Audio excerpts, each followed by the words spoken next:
চিঠিও দিছে দেখলাম আর খোলা খোলা চিঠি আর কি। এটা খারাপ আর কি, একটা ইয়ে আর কি।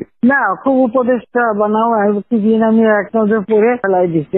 আমার উপদেশটা লাগবে না, এই দেশটা আমার বাপের, আমার বাপ স্বাধীন করে দিয়ে গেছে। আমি জানি এই দেশ আমি চিনি।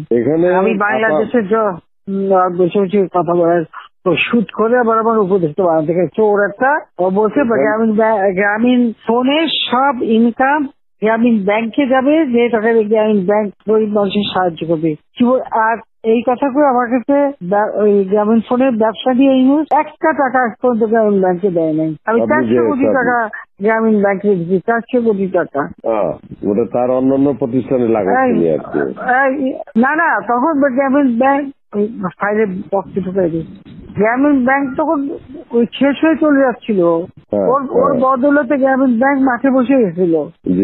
ও তো সব ব্যাংকের সব টাকা তো লুচি খেয়ে গেছে।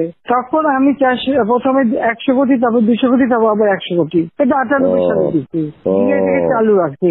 তখন এই গ্রামীণ ফোনের ব্যবসা ছিল, এই ব্যবসাটার থেকে যে লাভটা হবে সেই টাকাটা চলে যাবে গ্রামীণ ব্যাংকে, রেগুলার গ্রামীণ ব্যাংকে একটা সোশ্যাল ইনকাম থাকবে। এই বলে ব্যবসা নিয়ে তখন যখন ব্যবসা নাই, তোমার বলে রাখি, যদি কোনো প্রশ্ন ওঠে বলতে পারবা, 51% মালিক হলো বাংলাদেশ আর 49% হলো নরওয়ে কোম্পানি। আর এখন যে দেখো সব সে ব্যবসা নরওয়ে কোম্পানির কাছে, তার নিজের কাছে বোধহয় 10% বা 15% মতন হয়তো থাকতে পারে, সমস্ত সে বেঁচে খেয়েছে। আর একটা টাকা কোনোদিন গ্রামীণ ব্যাংকে এখান থেকে দেয় নাই। আর আমরা সবচেয়ে বেশি ফ্যাসিলিটি তাকে দিচ্ছিলাম, রেলওয়ে, ফাইবার অপটিক ব্যবহার থেকে শুরু করে সবকিছুতে তাকে এক্সট্রা সুযোগ দেওয়া হয়েছিল। ওইভাবেই তো গ্রামীণ ফোনটা তো অন্যদের থেকে সে সবচেয়ে বেশি সুবিধা পাইছে। ওর একটা রক্ত চুষে খাইছে সব। আমি বলছি যে রক্ত শোষা, গরিবের রক্ত শোষা।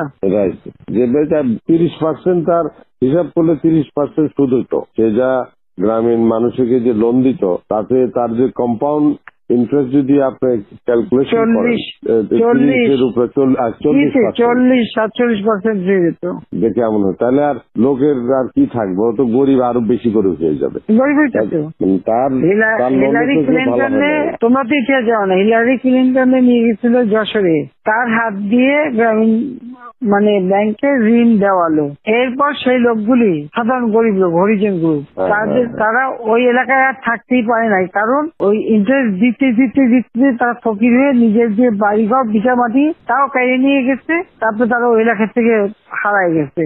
দেন আমি খুঁজছি, একজনের পাশে খাগড়াছড়ি, সেখানে যে এসে কাজ করে খায়, আর একজন বোধহয় নীলফামারী নদী আসবে কোথায়, যে এরা ওই পরিবার সদস্য এলাকা থেকে